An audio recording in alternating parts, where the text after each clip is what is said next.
Alafu microfiber clothes.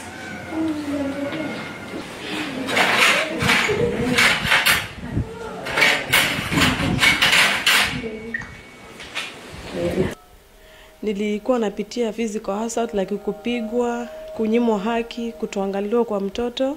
Ndio baadaye nikaokolewa na Gurut Kenya. Nikaletwa hapa Atana Action Initiative. Nikachagua course ya Hospitality and Tourism Management. Saa hii tunaelekea kumaliza, tuende attachment na baadaye maybe tutasaidika tupate kazi. Ukipata kazi nitajisaidia like kama hiyo kulea mtoto, kama kwa maisha yangu baadaye pia kusaidia kama wazazi, kusaidia pia watu wengine wenye wamepitia dhuluma kama mimi. Tuko hapa kusomea hizi vitu ili tujiendeleze kimaisha. Na dhuluma ambayo nimepitia ni dhuluma kama vile kunyanyaswa na mwanaume, kupigwa, hasa kupigwa. Ndo imenileta hapa niweze kujiendeleza kimaisha. After that counseling, wanakuwa introduced to skilling courses.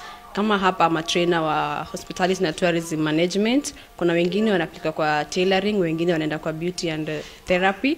So hapa kwa Hospitality and Tourism Management tunawasaidia ku gain more knowledge ama ku gain that exposure kwa kuwapeleka attachment after the training, ambayo kwamba inawasaidia kushirikiana na watu na kuonyesha kuwa kudhulumiwa sio mwisho wa maisha na kudhulumiwa imaanishi kuwa wewe umekosa maana kwa maisha. So hiyo skilling yetu inawasaidia au ma survivors kujiona kuwa bado wanadhamana kwa society yetu na kuonyesha kuwa wanapendwa bado na wana haki pia ya kuwa na usawa na wale wengine ambao kama wako kwa hii society yetu.